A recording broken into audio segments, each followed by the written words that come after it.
Good morning and welcome to English language class, children. I hope everybody is fit and fine, taking precautions against COVID-19, listening to your parents, washing your hands every now and then, keeping social distance, and you're also watching the online classes. I hope everyone is attending that, and I hope everyone is enjoying online classes because you're able to see your teacher, you're able to see your friends also. I hope everyone is attending and enjoying it. Children, but still along with the online classes, we are going to upload the videos also. So I want everyone to watch the videos and do the assignments which we give you. Okay, children? Children, our today's topic is Proverbs. It's a continuation of last video's topic. I taught you what Proverbs are.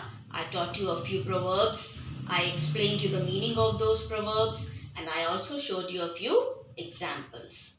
Again, I'm going to teach you a few Proverbs. I'm going to explain you the meaning of those Proverbs and I'm also going to show you a few examples. Children, by now you must have known and you must have learned what Proverbs are, but let me once again repeat. Children, Proverbs are short sayings that express a truth or a piece of advice. They are based on common sense or experience, isn't it? So as I teach you, please pay attention, listen to me carefully and concentrate on the screen. So let's get started. Look at the first proverb, children. Fools rush in where angels fear to tread. Let me explain you the meaning of this proverb. Inexperienced people become involved in situations that more intelligent people would avoid. Now let me show you a few examples so that your concept is clear about this proverb. The first one, let me read it out. Bob lost his temper and threw the vase on his boss. Fools rush in where angels fear to tread. Bob did not think about the consequence and he threw the vase on his boss. So he acted like a foolish person and not like an intelligent one. So fools rush in where angels fear to tread. Let me read out the second example. James argued with the teacher as Mohan instigated him to do so. Fools rush in where angels fear to tread. Mohan was clever. He instigated James to argue with the teacher. And James did not think about the consequence and he argued with the teacher. So he was a foolish person. So fools rush in where angels fear to tread. Here angels refer to intelligent people, clever people. Now let us look at the second proverb here, children. Ignorance is bliss. Let me explain the meaning of this proverb. What you don't know does not cause you worry or sadness. Let's look at the examples.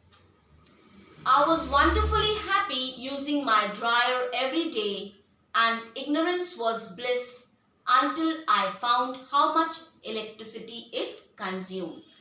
So until he found out how much electricity it consumed, he was very happy using the dryer.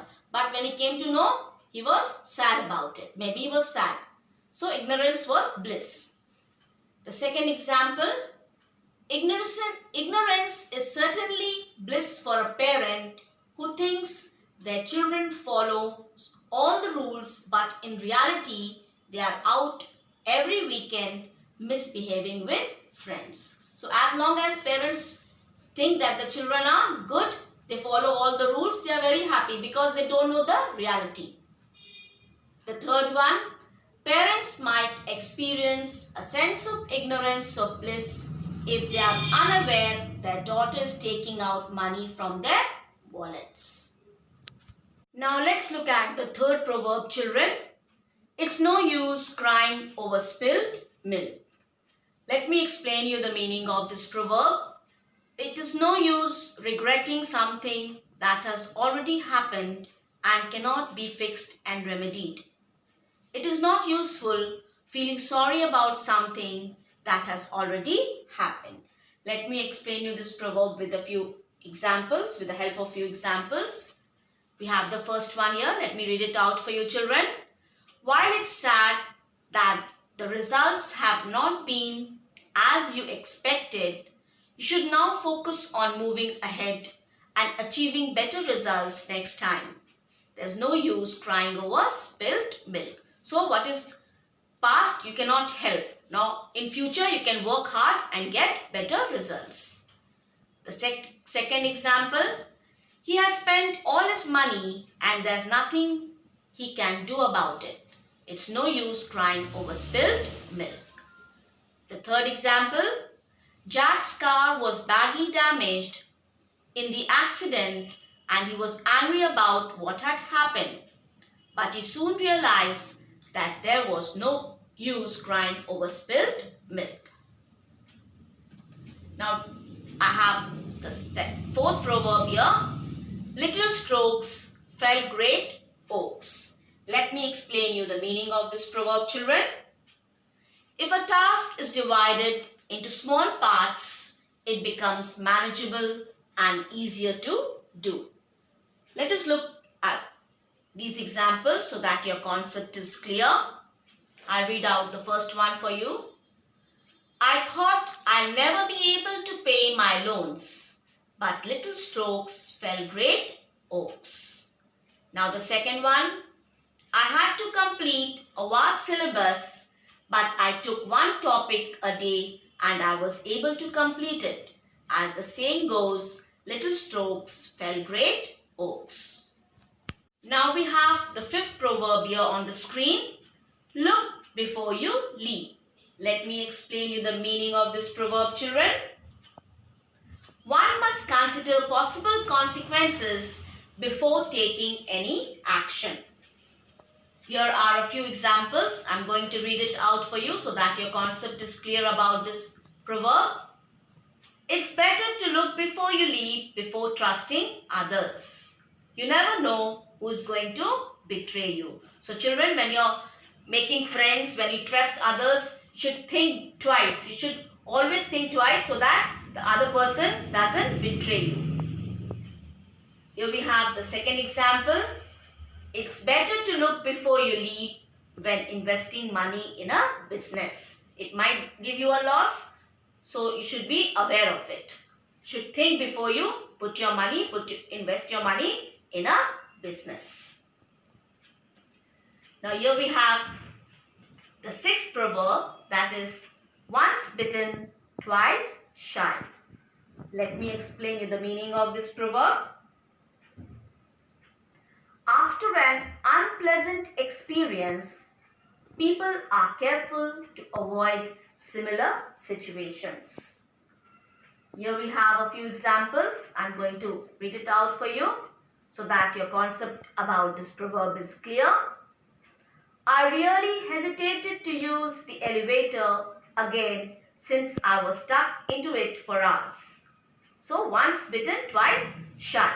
So because he was stuck in the elevator for hours, next time he was scared and hesitant to use it. Now we have the second example. Since my little sister fell from the swing, she doesn't like swinging it anymore. Truly said, once bitten, twice shy. So because she fell from the swing, she was hesitant, she was scared to go on it again. Now we have the third example. I will never work with Peter again.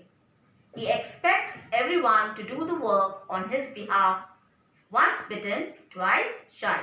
So he doesn't want to work with Peter again because he makes others work. So once bitten, twice shy.